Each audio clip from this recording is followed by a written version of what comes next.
좋겠습니다. 제가 기도하고 예배를 나가도록 하겠습니다. 우리를 너무나도 사랑하시는 하나님 아버지, 은혜 영광을 감사드립니다. 주님, 우리가 삶의 바쁜 순간 가운데서도 하나님을 잊지 않도록 도와주시고, 우리가 이 자리에 나와서 또 그 감사함을 하나님께 올려드리기 위해서 우리 친구들과 선생님들이 이 자리에 모였습니다. 하나님, 우리들의 마음을 주님께서 받아주시고, 우리가 신령과 진정으로 하나님을 찬양하고 예배할 수 있는 우리들이 될 수 있도록 주님께서 우리들의 마음을 주님께서 인도하여 주시옵소서. 주님을 찬양하고 예배합니다. 우리의 마음이 온전히 주님만 바라보고 다른 어떤 것에도 흔들리지 않고 오직 주님만 바라볼 수 있는 오늘의 예배가 될 수 있도록 주님께서 인도하여 주시옵소서. 모든 것 감사드리며 예수님의 기도드립니다. 아멘.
같이 기쁜 마음으로 찬양하기 원합니다.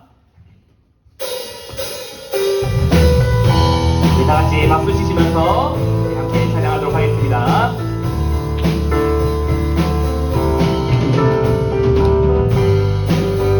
예수 열방의 소망,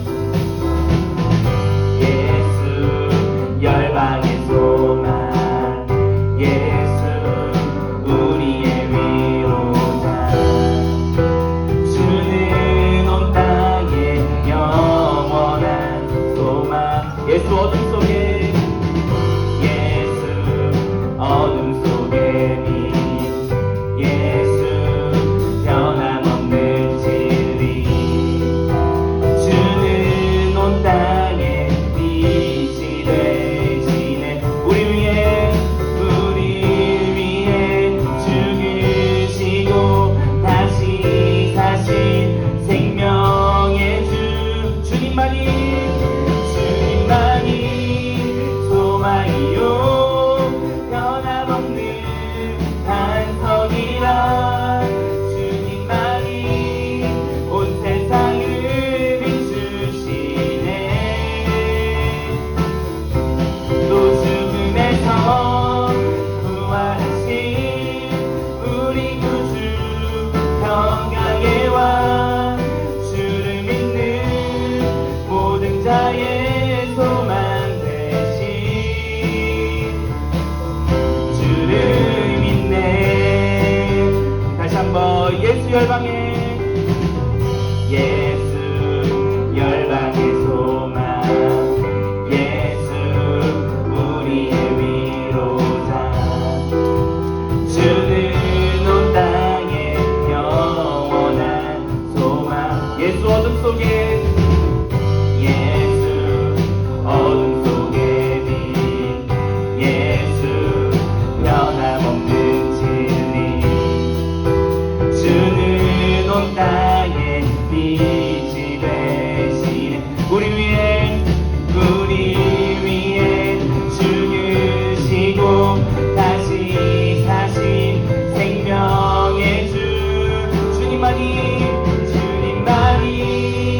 소망이요 변함없는 반석이라. 주님만이 온 세상을 비추시네. 또 죽음에서 부활하신 우리 구주 평강의 왕, 주를 믿는 모든 자의 소망 되신, 주님만이 소망이요, 주님만이 소망이요 변함없는 반석이라. 주님만이 온 세상을 비추시네. 또 죽음에서 부활하신 우리 구주 평강의 왕, 주를 믿는 모든 자의 소망 되신, 주를 믿네, 주를 믿네. 아멘.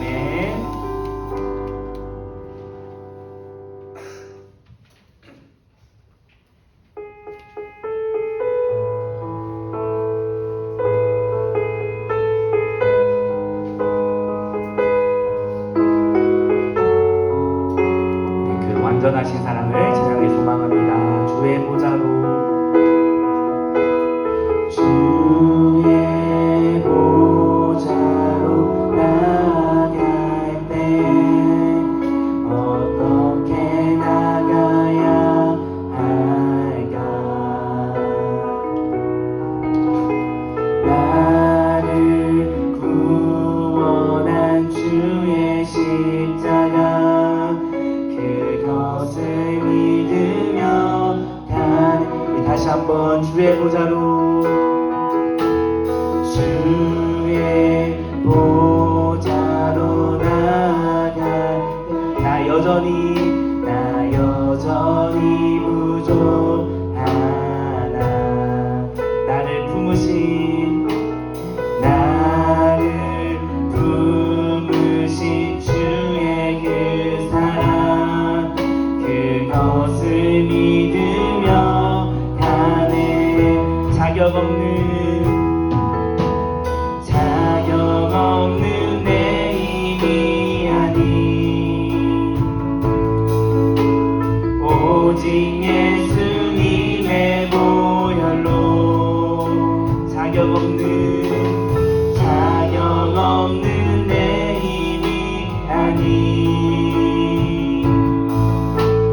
십자가의 보혈 완전하신 사랑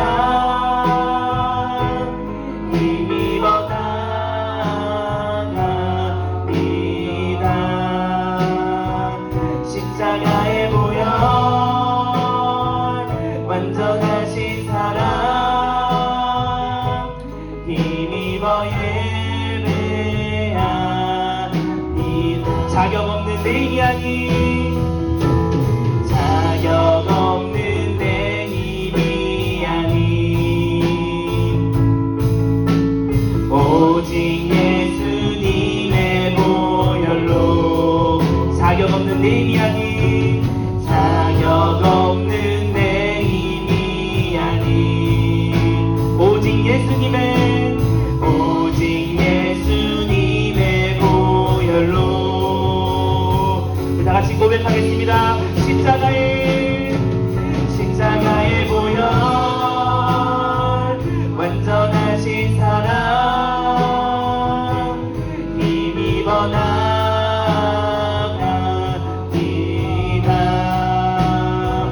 십자가의 보혈 완전하신 사랑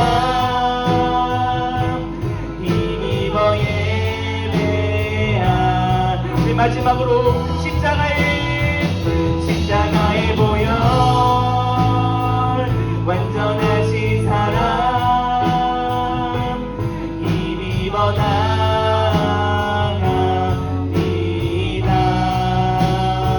십자가의 보혈 완전하신 사랑 힘입어 예배합니다. 우리 이 시간 기도하며 나아갈 때 완전하신 사랑 그 십자가의 보혈을 찬양하고 예배할 수 있는 시간 될 수 있게 해달라고 함께 기도하며 나가도록 하겠습니다.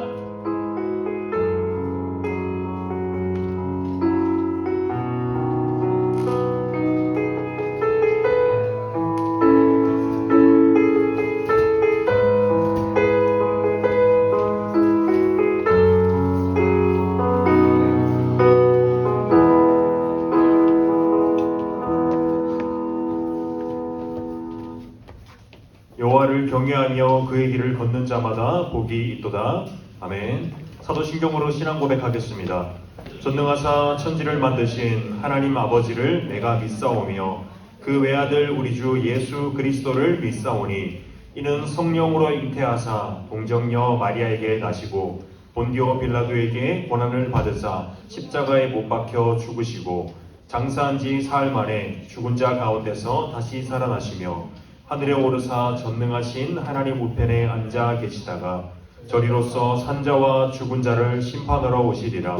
성령을 믿사오며 거룩한 공회와 성도가 서로 교통하는 것과 죄를 사하여 주시는 것과 몸이 다시 사는 것과 영원히 사는 것을 믿사옵나이다. 아멘. 찬송가 161장 드리겠습니다.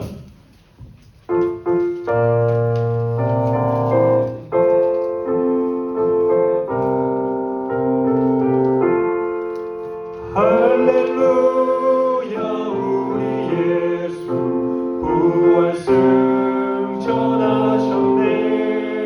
세상 사람 찬양하니 천사와 답하도다. 구주의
하겠습니다.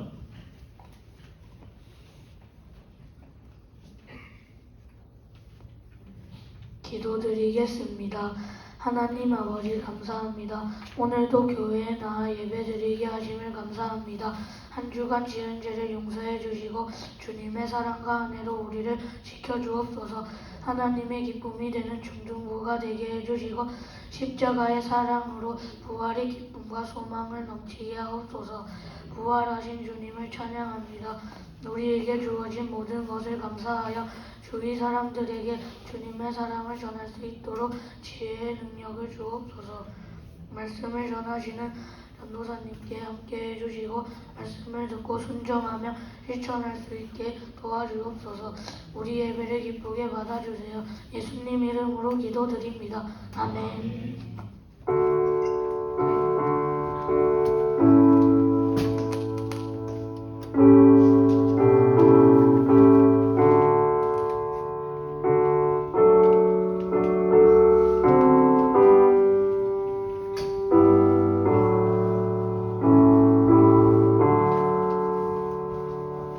소요리 문답 시간입니다. 오늘 함께 나누는 소요리 문답은 91문입니다.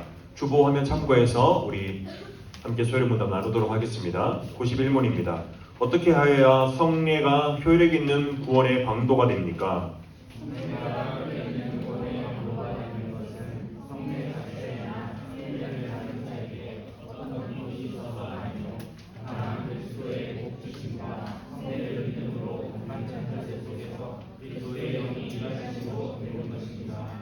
네, 우리가 이제 성례가 뭔지 알아요, 여러분? 우리 학습 세례 인교받은 친구들, 성례가 뭐라고 했죠?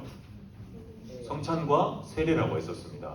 그래서 성찬과 세례, 즉 성례가 우리에게 효력 있는 구원의 방도, 즉 우리가 그 88문이었나요? 우리에게 주는 외적인 하나님의 은혜의 방편이 무엇이 있다고 했냐면 말씀과 기도와 성례가 있다고 했습니다. 그 중에 성례가 우리에게 어떻게 은혜를 주냐에 대해서 오늘 91문에 대해서 얘기하고 있는데, 성례가 효력 있는 우리에게 구원의 방도, 우리에게 은혜를 끼치는 것은 성례 자체에 또한 성례를 행하는 담임 목사님이 행하시죠. 담임 목사님에게 어떠한 능력이 있어서 어떠한 영적인 은사가 있어서가 아니라 여기서 말하는 것은 뭐냐면 그리스도의 복주심과 성례를 믿음으로 받는 자들 속에서 그리스도의 영이 일한다고 합니다. 즉 성례 자체에 혹은 성례를 주는 사람에게 은혜가 있어서 우리에게 은혜를 끼치는 것이 아니라 예수님께서 성례를 통해서 성만찬을 통해서 세례를 통해서 우리에게 은혜를 주시겠다고 한 약속, 그리고 그 약속을 믿음으로 받는 자들에게 성령께서 은혜를 주신다는 것입니다.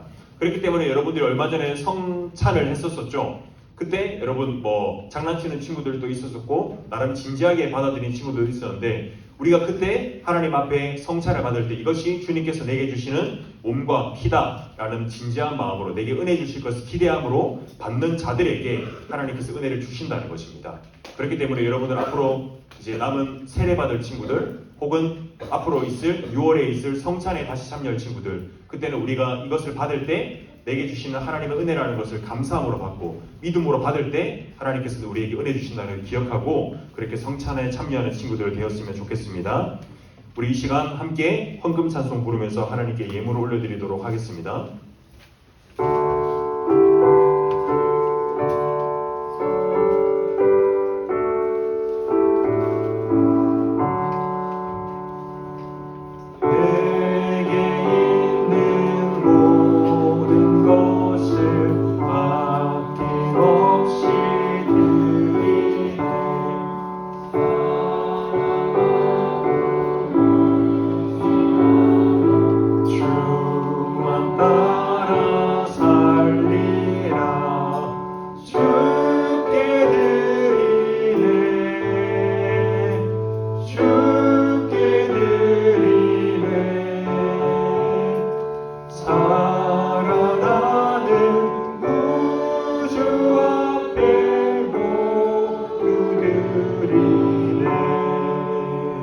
기도하겠습니다.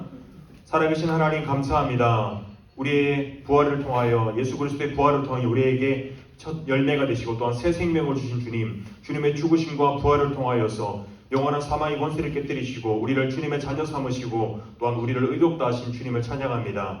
하나님, 이 시간 우리가 주님 앞에 나오며 우리 주님 앞에 신앙의 고백을 담아 예물을 올려드립니다. 하나님 예물이 사용되는 곳에 하나님 나라와 영광과 또한 우리 아이들의 신앙의 성장과 성숙함에 있어서 또한 이 어릴 적부터 우리 예수님을 우리의 참된 구주로 그리스도로 모시고 또한 인정하는 그러한 우리 친구들 될 수 있도록 은혜를 베풀어 주시옵소서. 하나님 오늘 부활주일을 맞아 우리가 예배를 드립니다. 하나님 우리에게 주님의 부활의 그 놀라운 소식이 기쁨의 소식이 우리에게 참된 은혜가 되는 이 시간 될 수 있도록 부활의 기쁨 부활의 은혜를 우리에게 허락하여 주시옵소서. 감사하고 살아계신 예수님의 이름으로 기도드리옵나이다.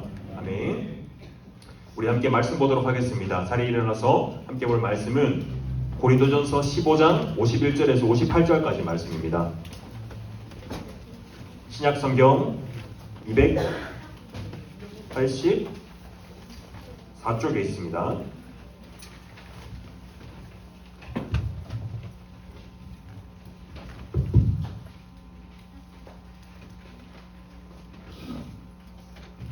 네, 다 찾았으면 우리 오늘은 형제 먼저 한 절씩 교독하도록 하겠습니다. 형제 먼저 읽겠습니다. 시작. 보라, 내가 너희에게 비밀을 말하노니 우리가 다 잠잘 것이 아니요 마지막 나팔에 순식간에 호련히 다 변화되리니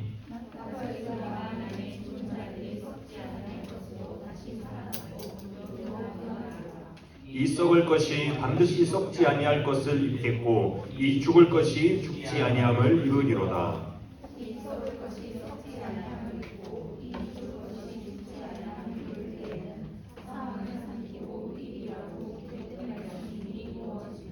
사망아 너의 승리가 어디 있느냐? 사망아 내가 쏘는 것이 어디 있느냐? 우리 주 예수 그리스도로 말미암아 우리에게 승리를 주시는 하나님께 감사하노니 함께 읽겠습니다. 그러므로 내 사랑하는 형제들아 견실하며 흔들리지 말고 항상 주의 일에 더욱 힘쓰는 자들이 되라. 이는 너희 수고가 주 안에서 헛되지 않은 줄을 압니다. 아멘. 자리에 앉겠습니다. 자, 여러분 한 주 잘 지냈습니까? 날씨가 많이 못 지냈어요? 많이 따뜻해졌죠? 어제는 더웠죠, 여러분. 오늘은 조금 춥네요, 그렇죠? 아니에요? 자, 여러분 우리 기지개 한번 펴고 시작할까요? 지금 시작부터 뭔가 혼이 좀 빠져있는 기지개 한번 펴고 시작합시다. 자, 은채야, 기지개 피세요. 자, 여러분 우리 옆 친구랑 한번 인사합시다. 뭐라고 인사할까요? 빛이 있으라도 너무 좋지만 오늘은 옆 친구랑 이렇게 인사합시다. 따라해보세요. 마라나타. 마라나타. 마라나타. 마라탕 말고요. 마라나타. 자, 여러분 마라나타가 뭘까요? 맞아요. 주님 오시옵소서. 주님 속히 오시옵소서 라는 인사입니다. 자, 여러분 오늘은 우리가 부활주일을 맞아서 예배를 드리게 됐습니다. 여러분 먼저 예배 전에 여러분들한테 한번 부탁드리고 싶은 게 있어요. 여러분 우리 예배 중에는 화장실 진짜 내가 터질 것 같지 않으면 가지 맙시다. 물 마시러 가지 말고. 자, 1학년 듣고 있죠? 자, 왜 가지 말라고 할까요, 여러분? 아니요, 그것보다 예배는 하나님 앞에 드리는 겁니다. 그러니 여러분 우리 좀 지금 당장 터질 것 같아요, 여러분. 그거는 가야 됩니다. 그렇지 않다면 예배 자리를 지켜주세요. 나를 위해서, 다른 친구들을 위해서라도. 네. 자, 여러분 오늘은 어떤 날일까요? 부활절. 맞아요. 부활절이에요. 부활절하면 뭐가 생각나나요? 달걀. 맞아요. 여러분 오늘 여기 적어놓은 거 봤어요? 부활절에 읽어보세요. 나중에 부활절의 이제 의미. 여러분 달걀을 왜 부활절날 줄까요? 비슷한 이유입니다. 여기 나중에 읽어보시고 이제 여러분 부활절이 기독교에서 어떻게 보면 중요한 절기들이 있겠죠. 성탄절도 있겠고 하지만 부활절이 기독교에서 중심되는 중요한 절기라고 할 수가 있습니다. 여러분 부활절이 어떤 날이냐면 말 그대로 예수 그리스도의 부활을 기념하는 날입니다. 그리고 이 예수님께서 이제 6월절 전 금요일에 십자가에 못 박히시고 이제 그 3일 뒤 주일날 오늘 일요일이죠. 새벽에 부활하심. 그것을 통해서 우리가 그 교회에서는 사실 교회에서는 이제 매 주일을 작은 부활주일로 여깁니다. 그래서 매주일 예수님의 죽으심과 부활하심을 기념하며 예배를 드리지만 특별히 우리에게 부활절 이날은 우리가 더욱더 예수님의 부활을 기념하고 감사하는 날로 우리가 고백하는 날로 중요하게 생각하는 날이라는 것입니다. 여러분, 부활절은 그래서 단순히 달걀 먹는 날이 아닙니다. 어제 혹시 새벽 예배 온 친구들 있나요? 어제 재원이랑 제가 몇 명 봤었는데 재원이랑 왔나요? 어제 달걀 받았죠? 네, 달걀 받았는데 여러분, 부활절은 달걀 먹는 날이 아니라 부활절은 그래서 이 복음의 핵심인 그 부활의 의미를 깊이 묵상하고 우리가 생각하는 날, 기뻐하는 날 우리가 여겨야 된다는 것입니다. 여러분, 그렇다면 왜 부활이 이렇게 중요한 것으로 우리에게 여겨질까요? 그리고 왜 부활이 우리의 신앙의 중심이 될까요? 그것은 바로 말씀을 보면 고린도서 15장 57절의 말씀을 보면 이런 말씀이 있습니다. 제가 읽겠습니다. 그리스도께서 다시 살아나신 일이 없으면 너희의 믿음도 헛되고 라고 되어 있습니다. 즉 예수님께서 부활하신 일이 만약에 거짓이라면 여러분들이 여기 앉아서 예배 드리는 것이 헛되다라는 것입니다. 단어가 생각이 났습니다. 헛되다라는 것입니다. 즉 여러분, 예수님께서 그분의 부활을 통해서 우리가 영원한 하나님 나라를 바라보며 살아가게 된다는 것인데, 우리가 예수님께서 다시 살아나는 일이 만약에 없다면 영원한 생명에 우리 또한 그분이 부활하지 않았기 때문에 우리 또한 영원한 생명의 부활로 살아날 일이 없다라는 것입니다. 그래서 여러분, 우리가 부활에 대해서 나누기에 앞서서 우리가 인류의 역사를 6,000년 정도로 봅니다. 6,000년 정도로 보는데 인류의 역사를 좀 정의해보자면, 제가 한번 정의해봤을 때 이런 정의를 한번 내려볼 수가 있었습니다. 보이나요, 여러분? 안 보여요? 보이죠? 뭐라고 써져 있죠? 탄생과 죽음, 그리고 양쪽에 물음표가 있죠. 사람들이 가장 궁금해하는 것, 우리는 어디서 왔고 어디로 가는가, 어떻게 죽은 다음에 어떻게 되는가, 이것에 대해서 인류 역사상 6,000년 동안 가장 많이 고민했던 것입니다. 여러분, 모든 사람은 사람으로부터 태어납니다. 여러분, 여기서 그런 사람 없죠? 모든 사람은 사람으로부터 태어납니다. 그리고 모든 사람은 똑같은 결과를 맞이하게 됩니다. 죽어서 흙으로 돌아가게 됩니다. 그런데 여러분, 하나님께서 모든 사람에게 정하셨습니다. 그래서 이 사람들이 탄생과 죽음, 그리고 죽음 후의 내세에 대해서, 다음 세계에 대해서 사람들이 고민하기 시작했습니다. 그래서 여러분들이 잘 아는 이제 철학자들 얘기 들어봤죠? 소크라테스, 아리스토텔레스, 샴푸? 네, 어쨌든 그런 사람들이 이제 철학에 대해서 논의를 했습니다. 그리고 또 유명한 과학자들이 이 죽음의 다음에 어떤 세계가 있는지 또 연구해보기도 하고, 이런 것처럼 그 사람들이 각자의 철학과 또한 종교인들, 과학자들이 각자의 죽음과 죽음에 대한, 죽음 후에 대한, 내세에 대한 그 의견들을 내기 시작했습니다. 그러나 여러분, 어느 누구도 죽음 이후의 세계에 대해서 명확하게 밝히지 못했던 것입니다. 그렇지만 여러분, 성경은 분명히 이야기하는 것은, 우리 어제 양육받은 친구들 기억나죠? 사람이 어떻게 창조되었는지, 이 세계가 어떻게 만들어졌는지, 그리고 사람이 죽고 난 후에 어떻게 되었는지 명확하게 얘기하는 것은 바로 성경밖에 없다는 것입니다. 여러분, 고린도전서를 누가 기록했을까요, 여러분? 기습 퀴즈. 고린도가 기록했을까요? 고린도에 보낸 편지입니다. 사도 바울이 고린도 교회에 보낸 편지입니다. 그래서 고린도서라고 하는데, 이 고린도전서를 기록한 사도 바울은 이 이야기를 하면서, 부활에 대해서 이야기를 하면서 먼저 51절에 보면 이 비밀을 너희에게 알리겠다라고 시작을 합니다. 여러분, 고린도전서를 우리가 살펴보기 전에 보면, 이 사도 바울이 고린도전서를 기록한 이 고린도 교회에는 여러분들이 많이 들어봤겠지만 여러 가지 문제가 있었습니다. 아주 문제가 많은 문제투성이인 교회였습니다. 어떤 문제가 있었냐면 교회 내에 분쟁이 있었습니다. 그리고 교인들 간에 법정 소송이 있었습니다. 그리고 영적 은사에 관한 문제가 있었고, 특별히 부활에 관한 논쟁이 있었습니다. 부활을 믿지 않는 자들이 있었습니다. 주로 어떤 사람들은요, 부활을 신뢰하지 못했고 또한 부활이 없다고 했었습니다. 그리고 사람이 죽고 나면 그럼 어떻게 되냐? 부활이 없는 대신 어떻게 되냐 했을 때 그 존재 자체가 소멸된다. 자, 1학년 장난치지 마세요. 부활이 없다. 존재 자체가 소멸된다라고 이야기를 했던 것입니다. 여러분, 이런 자들에게 혹은 사두개인들이 이런 얘기들을 했었습니다. 부활이 없다. 그 존재 자체는 소멸될 것이다.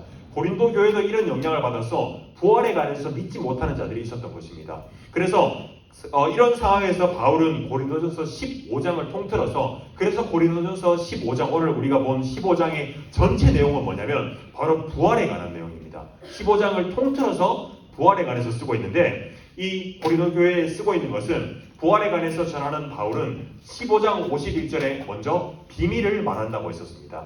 이 비밀은 뭐냐면 이 부활에 관한 비밀인데, 부활은 바로 하늘에 속한 일이었기 때문에, 그리고 사람이 감히 알 수 없는 일이기 때문에 하나님께서 알려주셔야만 알 수 있는 일이기 때문에 이 부활에 관해서 이야기한다는 것입니다. 즉 또한 이 말은 어떤 말이냐면, 너희가 만약 부활에 관해서 들어봤을지라도, 우리가 사람이 죽고 난 후에 어떻게 될지 알더라도 그래도 너희가 이 부활에 관한 것을 우리가 깊이 있게 생각하고 우리의 신앙을 돌아보라 라는 의미로 이 비밀이라는 얘기를 하고 있다는 것입니다.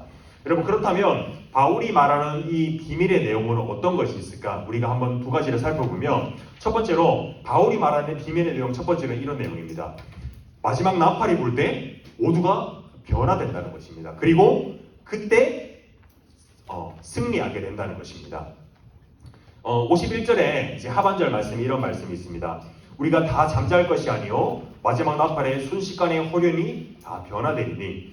여러분, 사도행전 1장에 보면 예수님께서 제자들에게 마지막 이제 빠이빠이 인사를 하시고 승천하시는 장면이 있죠. 그때 제자들이 예수님께서 승천하시는 것을 보고 제자들이 넉넉고 하늘을 보고 있을 때 흰 옷을 입은 두 사람이 나타납니다. 두 천사들이 나타나서 제자들에게 이렇게 이야기합니다. 너희가 뭘 넉넉히 있느냐? 예수님께서 올라가신 그대로 다시 오실 것이다 라고 이야기하고 있는 것입니다. 안 보여요? 네, 다시 오실 것이다 라고 이야기하고 있는 것입니다. 그래서 여러분, 예수님께서는 또한 뭐라고 얘기하셨냐면 다시 오실 그때에 나팔 소리와 함께 이 땅에 오실 것이다 라고 말씀하셨습니다. 그때가 어떤 때냐? 나팔 불고 와서 여러분들이 막 둥가둥가 놀고 이럴 때냐? 그런 것이 아니다. 나팔 불고 올 때는 바로 심판의 날이다 라고 말씀하셨던 것입니다. 여러분, 예수님께서는요, 바울이 마지막 나팔이 불며 예수님께서 재림하실 때 모든 사람들에게도 변화가 있을 것이다 라고 비밀을 이야기하는데, 여러분, 사람은 죽은 채로 끝나는 것이 아니라 예수님께서 오실 때에 호련히 변화된다는 것입니다. 여러분, 호련히 변화된다는 게 어떤 뜻일까요? 눈 깜짝할 사이에 사람이 변화된다는 것입니다. 이 변화는 어떤 거냐면, 내가 뭐 좀 더 잘생겨지고 좀 더 예뻐지고 뭐 어떠한 뭐 아픈 것이 고쳐지고 이런 것이 아니라, 성경에서 오늘 말씀에서 이야기하는 것은 뭐냐면, 썩을 것이 썩지 아니할 것으로 되고 죽을 것이 죽지 않을 것으로 변화된다라는 것입니다. 우리에게 그때는 예수님께서 재림하실 때의 그 심판의 때는 예수님을 믿음으로 믿는 자들에게는 생명의 부활로, 믿지 않는 자들은 심판의 부활로 우리가 다시 살아나게 될 것인데, 그래서 생명의 부활을 입은 자들은 영원히 하나님께 주시는 그 하나님 나라에서 평안과 화평을 누릴 것이고, 심판의 부활을 받는 자들은 영원한 고통과 지옥 형벌 가운데 있을 것이다. 영원한 고통 가운데 있을 것이다 라고 이야기를 한다는 것입니다. 여러분, 그때는 어떤 일이 있냐면 54절에 보면 더 이상 사망이 없을 것이다 라고 이야기하고 있습니다.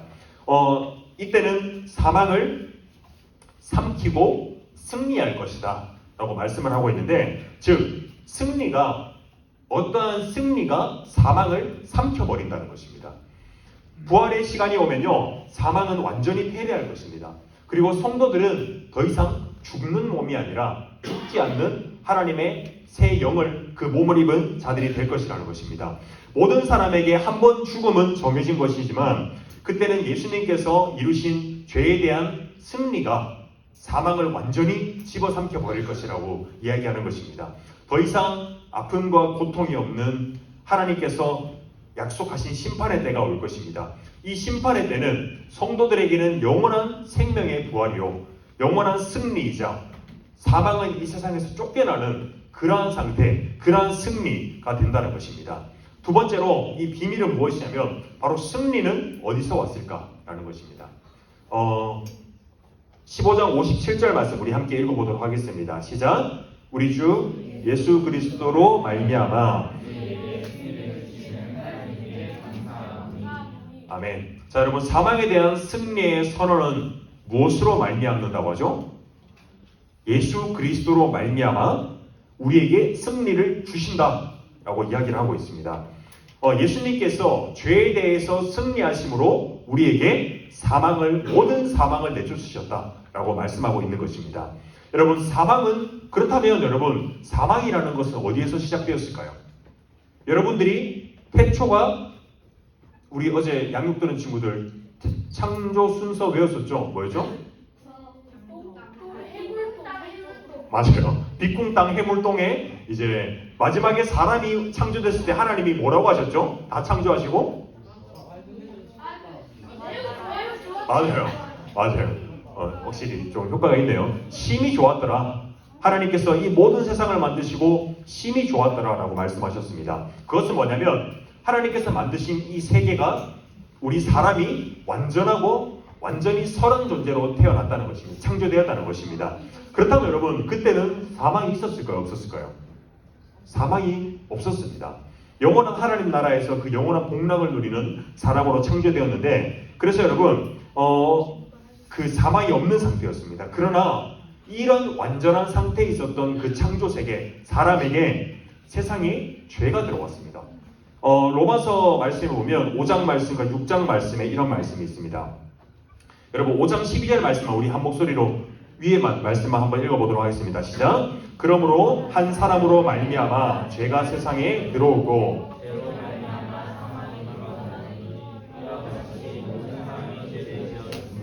사망이 모든 사람에게 이르렀느니라. 아멘. 자, 여러분, 이 한 사람은 누구일까요? 한 사람. 맞아요.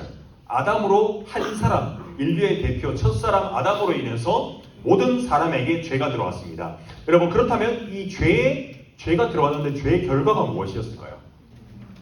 밑에 있죠? 죄의 삭은 사망이요.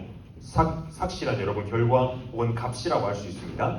여러분, 사망이 들어왔다는 것입니다. 죄가 들어옴에 따라서 결과적으로 사망이 따라왔다는 것입니다. 그리고 모든 인류의 대표인 아담의 불순종으로 인해서 이제 보통의 생육법, 그러니까 부모로부터 출생한 모든 사람은 그 원죄를 가지고 죄성을 가지고 태어나게 되었다는 것입니다. 그래서 여러분, 우리는 그 죄의 영향 아래 있는 것이고 우리는 육적으로나 영적으로나 죽음에 처한 그러한 상태에 처하게 된다는 것입니다. 그렇다면 여러분, 우리는 이 사망을 해결하기 위해서 원인이 되는 죄를 해결해야 될 것입니다. 그렇다면 여러분, 우리가 어떻게 우리의 죄를 해결할 수 있을까요? 우리가 돌을 닦으면 될까요? 회개. 감동받았습니다. 맞습니다. 우리가 회개와 믿음을 통하여 그리스도를 주로 모심으로 우리가 이겸이가 회개를 말해서 뒤에 원고를 건너뛰어야 되는데, 성경이 말하는 이제 이신칭이 오직 믿음으로 의롭다함을 여기는 그것을 통하여서 우리에게 구원의 길이 허락되었다는 것입니다. 예수님께서 우리의 죄에 대한 그 대가를 모두 치르셨습니다. 우리의 모든 죄를 껴안으시고 십자가에 못 박히셔서 몸과 피를 찢기심으로, 모든 피를 흘리심으로 우리의 죄를 대신하셨다는 것입니다. 여러분, 우리가 이번 주는 무슨 주간이었나요? 특별히 고난 주간이었습니다. 그래서 매일매일 특세를 했었는데, 여러분, 우리가 그래서 예수님의 고난에 대해서 우리가 묵상하고 또한 기도하고 경건생활을 하는 주로 보냈는데, 여러분, 예수님의 전생애를 우리가 한번 살펴보면 예수님께서 태어나셔서 죽으시기까지 예수님이 고난받은 순간이라고 하면 여러분 어떤 순간이 기억나나요? 십자가요. 맞습니다. 예수님께서 고난받으셨다, 고통당하셨다라고 하면 어떤 게 생각나죠? 십자가가 생각나죠. 그러나 여러분, 우리가 다시 한번 생각해 봐야 될 것은 예수님의 전생애가 고난이었다라고 우리는 볼 수가 있습니다. 왜 고난이었을까요? 높고 높은 영광 속에 홀로 지존하신 성자 하나님께서 천하고 천한 이 땅에 사람의 몸을 입고 오셨습니다. 그것도 가난하고 추하고 더러운 마구간에서 태어나심으로. 그래서 그 예수님이 아기 때는 죽음을 피해서 자신을 죽이려는 그 애굽의 왕을 피해서 쉬려고 마시는 그러한 수모를 겪으셨습니다. 그리고 예수님이 어릴 적에 평생 일을 하셨습니다. 아마 목수로 일을 하셨을 겁니다. 직접 땀을 흘리며 노동하시며 일을 하셨던 것입니다. 그리고 자신이 만드신 이 세상을 친히 걸으시고 친히 배고픔을 느끼시고 친히 피로함을 느끼셨습니다.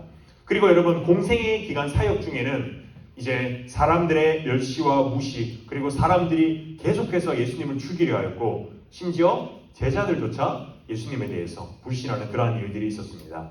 그리고 심지어 예수님께서 기적을 일으키시는 것을 보며 예수님을 호산나 호산나 우리 왕이여라고 따랐던 그 사람들이 마지막 순간에 예수님을 향해서 십자가에 못 박으라고 하는 그러한 자들이 되었다는 것입니다. 예수님은요, 공회에 잡혀가셔서 채찍에 맞으시고 침뱉음과 주먹으로 매맞음과 수치를 견디심으로 또한 사람들에게 무참히 짓밟히시며 고난을 받았습니다.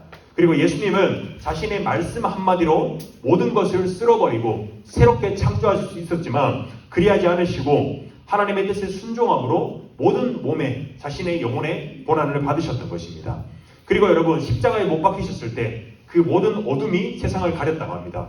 하나님께서 예수님을 향한 어쩌면 빛과 그런 자비의 빛을 가리는 순간이었다고 우리가 볼 수가 있을 것입니다.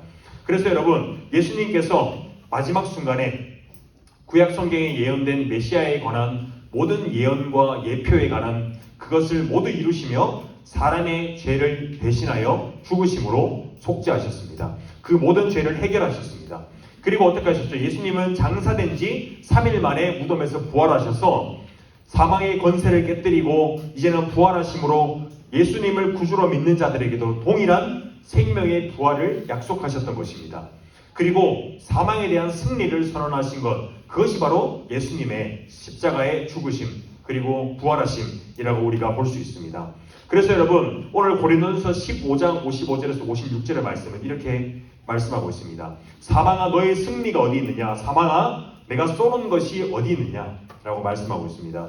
여러분, 예수님으로 인해서 사망은 더 이상 사람에 대해서 승리하지 못할 것을 이야기하고 있습니다. 예수님이 재림하시기 전 지금 당장 이 땅에서 우리가 지금 이 땅에 사는 동안은 고난이 있을 수 있습니다. 그리고 힘듦이 있을 수 있고 모든 사람은 죽음을 맞이하기도 합니다. 그러나 예수님께서 재림하실 그때는 더 이상 사망이 왕노릇하지 못한다는 것입니다. 사망이 쏘는 것, 여러분, 쏘는 것이 무엇일까요? 쏜다 하면 뭐가 생각나나요? 맞아요. 화살 혹은 침 같은 게 되겠죠. 그런 것들, 화살이나 침 같은 것으로 쏘는 것, 사망이 그 죄를 우리에게 쏜다는 것입니다. 죄가 우리에게 사망을 쏜다는 것입니다. 그러나 여러분 생각해 보세요. 말벌이 있죠. 말벌이 있는데 뭐라고 하죠? 침이 뽑히면 어떻게 되나요? 죽죠. 더 이상 힘을 쓰지 못하겠죠. 그것처럼 말벌은 안 죽어요. 꿀벌은 죽죠. 네, 미안합니다. 꿀벌은 죽죠, 여러분. 제가 벌에 대해서 잘 몰랐어요. 자, 어쨌든 벌에서 침이 제거되면 더 이상 힘을 쏘지 못합니다. 똑같습니다. 사망에 그 침이, 죄라는 침이 빠짐으로 사망이 더 이상 왕노릇하지 못한다는 것입니다. 예수님께서 이루신 승리를 통하여서 무능해졌다는 것인데, 세상이 시작된 뒤 모든 사람들이 고민하고 그것에 대해서 힘들어하던 이제는 사망, 죽음이 해결된 것입니다. 믿는 성도들에게는 이제는 영원한 하나님 나라, 영원한 새 예루살렘, 새 하늘과 새 땅, 주님과 함께하는 평안과 화평만이 기다리는 나라가 오게 된다는 것입니다. 그러니 여러분, 우리에게는 죽음이란 미지의 세계가 아닙니다. 정복하지 못한 세계도 아니고, 믿음이 있는 성도들에게는 이 죽음이라는 것이 어쩌면 주님과 함께하는 두려운 것이 아니라 영원한 화평의 나라라는 것입니다. 여러분, 우리가 오늘 결론을 맺으려고 합니다. 오늘은 우리가 부활에 대해서 말씀하였습니다. 여러분, 예수님께서 재림하실 때 모든 사람은 다시 살아난다고 하였습니다. 믿는 자는 생명의 부활로, 믿지 않는 자는 심판의 부활로. 그리고 그때는 더 이상 사망이 없을 것이라고 했습니다. 예수님께서 십자가에 못 박히시고 또한 부활하심으로 죄에 대한 승리를 선언하셨으므로 알곡과 가라지를 가른 후 예수님께서 다시 이 땅에 재림하실 때 이제는 사망이 완전히 힘을 잃고 예수님의 승리가 사망을 삼켜버릴 것이라고 했습니다. 그래서 오늘 제가 결론을 세 가지로 내려보려고 합니다. 첫 번째로는 우리가 말씀 위에 굳게 서서, 너무 많이 넘어갔네요. 말씀 위에 굳게 서서 흔들리지 말라는 것입니다. 두 번째로는 항상 주님의 일을 위해서 우리가 살아야 한다는 것입니다. 세 번째로는 나팔이 울리기 전에 우리가 응답하여야 된다는 것입니다. 고린도전서 15장 58절의 말씀 보면 오늘 마지막 말씀인데 이런 말씀이 있습니다. 우리 밑에 말씀 한 목소리로 한번 읽어보도록 하겠습니다. 시작! 그러므로 내 사랑하는 형제들아 견실하며 흔들리지 말고 항상 주의 일에 더욱 힘쓰는 자들이 되라. 이는 너희의 수고가 주 안에서 헛되지 않은 줄을 알미라. 아멘. 자, 여러분, 첫 번째로 우리가 말씀 위에 굳게 서서 흔들리지 말아야 된다는 것입니다. 우리는 여러분 진리인 하나님의 말씀을 확신하며 살아가야 됩니다. 말씀과 세상을 재보면서 어떤 것이 나에게 더 이익이 되는가 우리가 재어보는 것이 아니라 영원한 진리인 하나님 말씀 위에 굳게 서서 우리가 흔들리지 말아야 된다는 것입니다. 특별히 우리가 부활에 관한 약속들을 굳게 믿고 우리가 흔들리지 말아야 된다는 것입니다. 예수님을 믿는 자들에게는 우리에게 영원한 생명의 부활을 주신다는 것을 우리가 믿음으로 받고 또한 우리가 그것을 믿음으로 흔들리지 말고 우리의 인생의 기준이 하나님 말씀, 그것이 우리의 기준에 대해서 살아가야 된다는 것입니다. 두 번째로는 항상 우리가 주님의 일을 위해서 우리의 인생을 살아가야 된다는 것입니다. 즉 그것과 동시에 그러한 수고가 주님 안에서 헛되게 되지 않게 한다는 것입니다. 여러분, 우리의 사람의 최고의 목적이 무엇일까요? 사람의 최고의 목적. 사람의 최고의 목적은 하나님께 영광을 돌리는 것, 또한 그분을 영원토록 즐거워하는 것입니다. 우리가 밥을 먹는 것도, 공부를 하는 것도, 여러분들이 학원을 가는 것도, 친구와 교제하는 것도 다 우리가 하나님의 영광을 위해서 살아가야 한다는 것입니다. 내 인생 최고의 또한 유일한 단 하나의 목적은 하나님의 영광이 되어야 된다는 것입니다. 그 최고의 목적을 위해서 내 인생을 기꺼이 드리는 것, 그리고 그러한 주님을 위한 수고와 헌신을 뭐라고 하시냐면 주님께서 결코 헛되지 않게 하시겠다라고 말씀하고 있다는 것입니다. 그것을 우리가 주님께서 우리의 주님을 향한 수고와 헌신을 결코 헛되지 않게 하겠다라고 말씀하는 것입니다. 그리고 반드시 주님께서 하나님 영광을 위하여 살아가는 자들에게는 하늘의 풍성한 것으로 우리에게 참된 소망을 주시겠다라고 약속하는 것입니다. 여러분, 이 세상의 것에 우리가 목매며 이 세상의 것이 전부인 것처럼 살지 말아야 합니다. 여러분들 공부는 왜 합니까? 운동은 왜 하는 것입니까? 여러분, 학원은 왜 갑니까? 밥은 왜 먹습니까? 여러분, 너무 하나하나를 우리가 따진다라고 생각할 수가 있습니다. 그러나 여러분, 참 믿음을 가진 성도는 우리의 행동 하나 혹은 말 하나도 항상 주님을 위하여 살아가야 된다는 것입니다. 우리가 완전하진 않지만 그러나 주님을 위해서 살아가는 것이 무엇인지 고민해 보아야 된다는 것입니다. 여러분, 제가 결혼을 왜 했을까요? 자꾸 제가 요새 결혼한 지 얼마 안 돼서 결혼밖에 예시로 생각나는 게 없어서 결혼을 왜 했을까요, 여러분?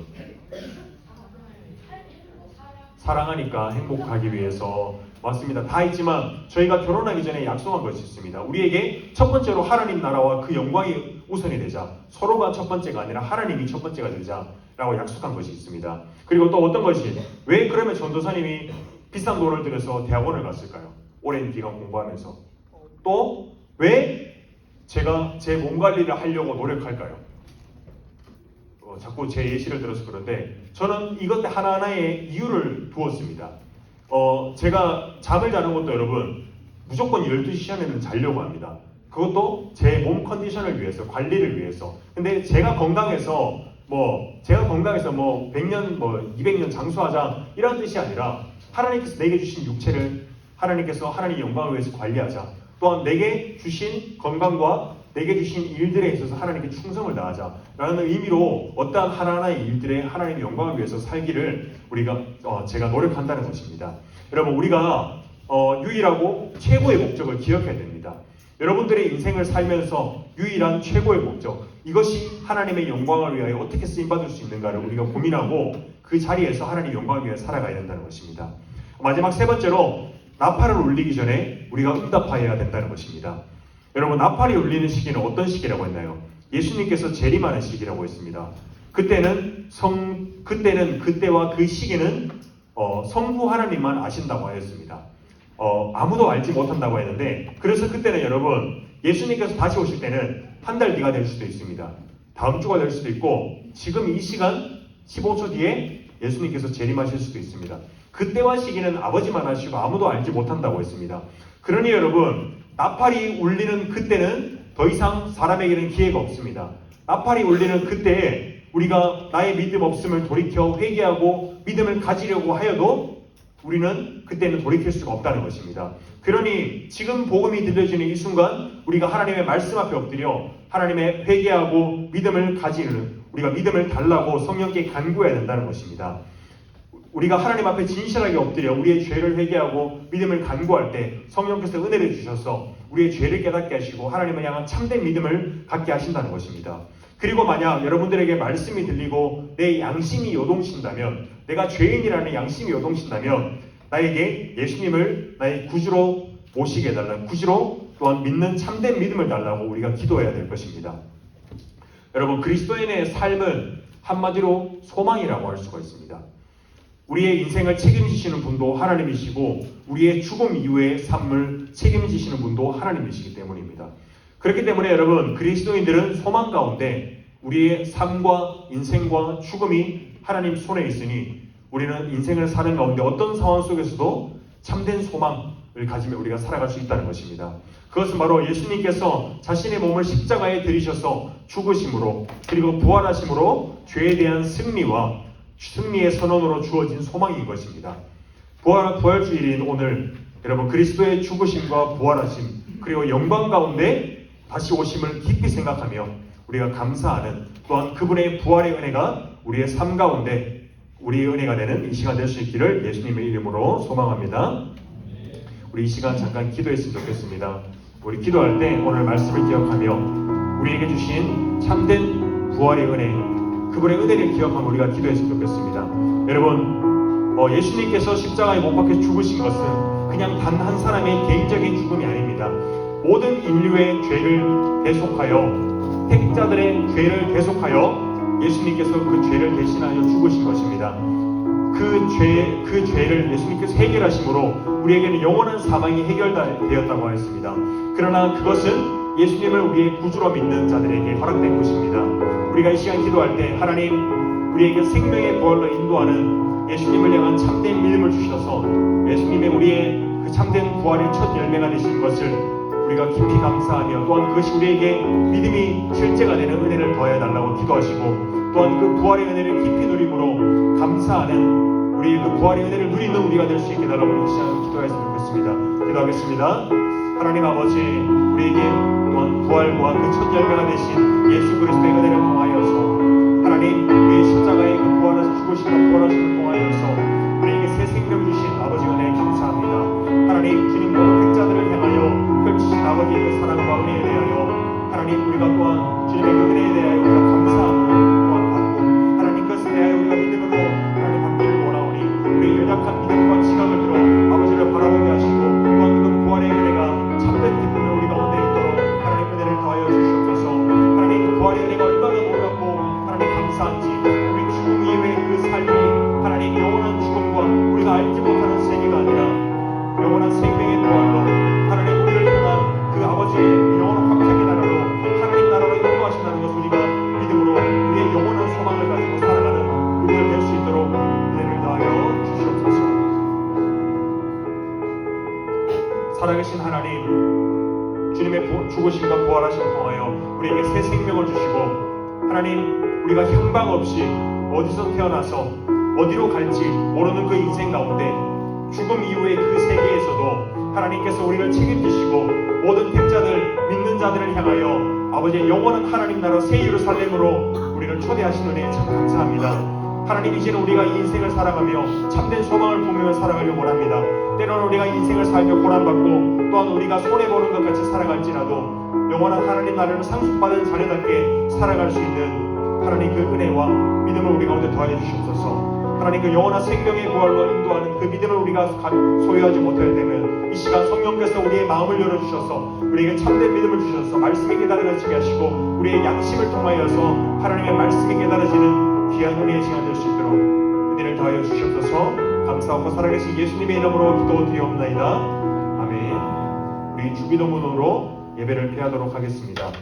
하늘에 계신 우리 아버지여, 이름이 거룩히 여김을 받으시오며 나라가 임하시오며 뜻이 하늘에서 이루어진 것 같이 땅에서도 이루어지이다.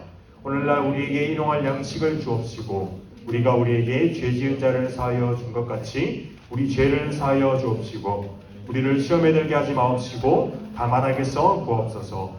내게 나라와 권세와 영광이 아버지께 영원히 있사옵나이다. 아멘. 우리 하나님께 영광의 박수 올려드리도록 하겠습니다. 우리 광고 총무님 나오셔서 광고하겠습니다.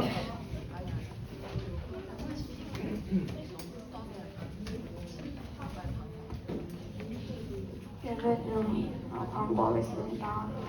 예배 중 하다 받은 말씀이나 결단하고 적용할 내용을 말씀 노트에 써주세요.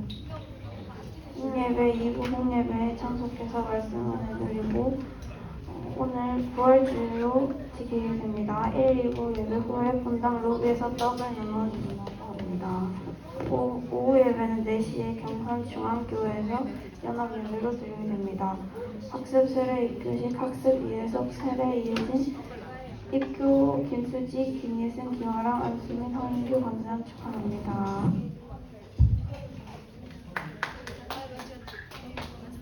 네, 수고했어요. 자, 오늘 네 번째 광고에 학습 세례 입교식이 우리 2주 전에 있었죠. 그래서 오늘 좀 늦었지만 우리 중등부에서 축하하는 시간 갖도록 하겠습니다. 우리 학습 세례 입교 받은 친구들 앞으로 나와주세요. 앞으로 나와주세요.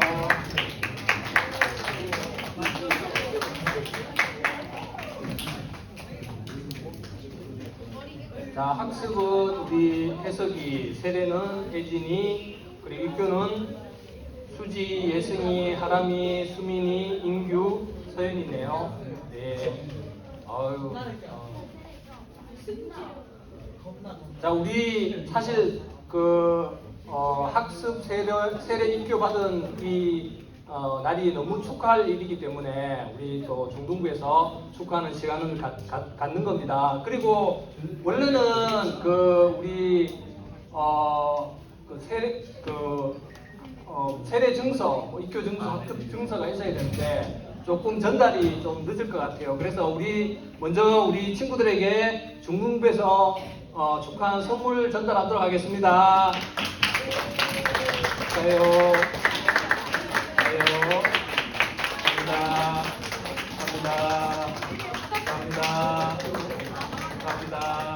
감사합니다. 자, 우리 나한테 물어보기는 그렇고 우리 학습 세례 입교한 친구 중에 우리 회장에게 소감을 한번 들어보도록 하겠습니다. 앞으로 이제 세례를 받았다, 입교를 했다라는 것은 이제 하나님 앞에 단독으로 이제 신앙생활을 하겠다라고 이제 얘기한 것이고 또 공식적으로 이제 나는 예수 그리스도를 믿는 사람이다라는 것들을 얘기한 겁니다. 그렇기 때문에 앞으로 어떻게 신앙생활할 건지 각오를 한 번만 들어보도록 하겠습니다. 혹시 얘기하고 싶은 사람? 하람이 입교. 아니 그러면은 학습 세례 입교를 받으면서 교육받으면서 어떤 마음으로 받았는지 인규 한 말씀만.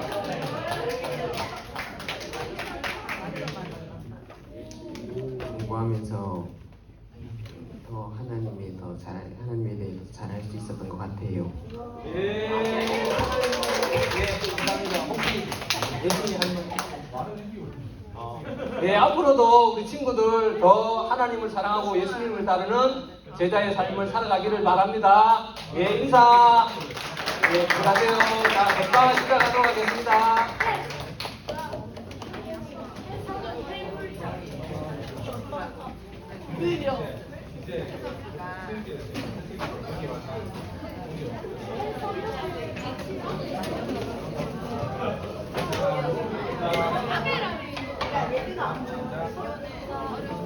아,